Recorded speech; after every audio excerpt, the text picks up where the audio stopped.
So on the last video, we talked about some of the views on which the Bible has on how we obtain money.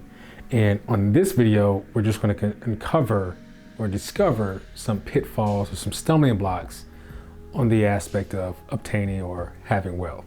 One of the biggest pitfalls is greed. In Colossians 3:5, it states that, "Therefore, consider the members of your earthly body as dead to immorality, impurity, passion, evil desire, and greed, which amounts to idolatry." So greed is defined as covetousness, or just a desire to have more. These were some of the sins that would bring on the wrath of God. In Luke 12:15, it says, "Then he said to them, Beware, and be on your guard against every form of greed, for not even when one has an abundance does his life consist of his possessions." Wow, so God points out that greed can come in many different forms. Correct. And even if you're wealthy, your wealth shouldn't be the main focal point of your life. Correct. And after Jesus said this, he gave an illustration or a parable of a rich man. And he made the point that money is not meant to hoard or store it for yourself, but to share, especially for the furtherance of God's kingdom. Dealing with debt. So debt is typically not a good thing, but some of us do have it. For instance, my wife and I, there was no way that we can come up with the entire amount to buy our house outright. So we had to go to the bank and get a mortgage on it. In Proverbs 22:7, it says that the rich rules over the poor and the borrower becomes the lender's slave. Dave Ramsey is notorious for saying this, and he gives tons of reasons to avoid it at all costs. So for the sake of time, I'm just going to fly through these really quick. Psalm 37:21. "The wicked borrows and does not pay back, but the righteous is gracious and gives." And Romans 13:7-8. "Render to all what is due to them, tax to whom tax is due, custom to whom custom, fear to whom fear, honor to whom honor. Owe nothing to anyone except to love one another, for he who loves his neighbor has fulfilled the law." So God's people are to pay their debts and to have love for one another. Another pitfall is the forfeiture of your soul. In Mark 8:36, it states that, "For what does it profit a man to gain the whole world and forfeit his soul?" And in Proverbs 11:4, it states, "Riches do not profit in the day of wrath, but righteousness delivers from death."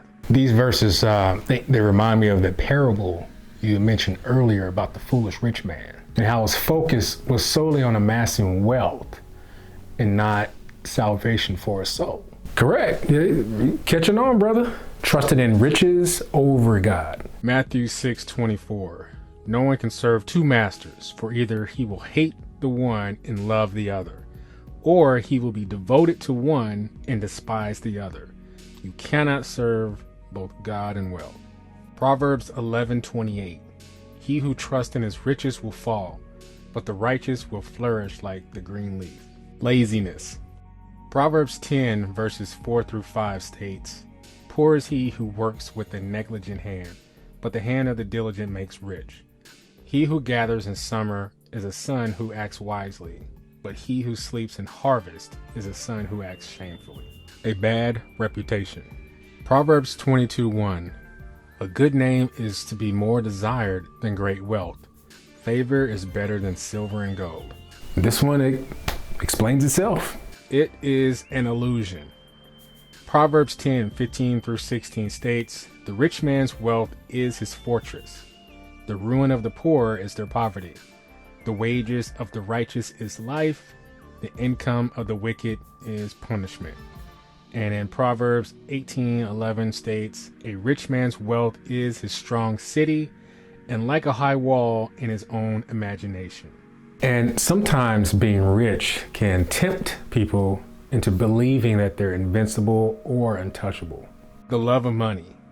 Ecclesiastes 5:10. "He who loves money will not be satisfied with money, nor he who loves abundance with its income. This too is vanity." Hebrews 13:5.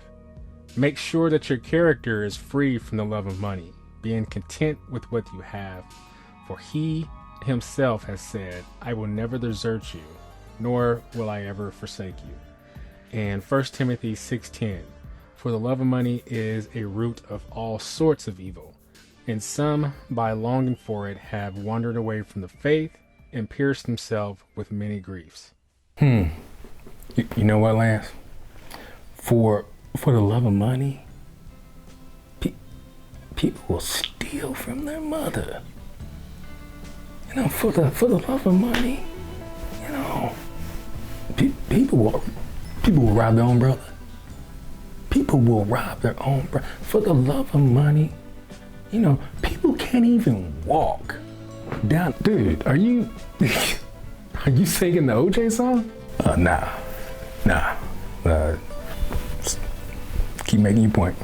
Anyway, there are plenty of things regarding being rich that can separate us from having a proper relationship with God in regards to money. So in the next video, we'll go over some good things this time regarding riches and wealth.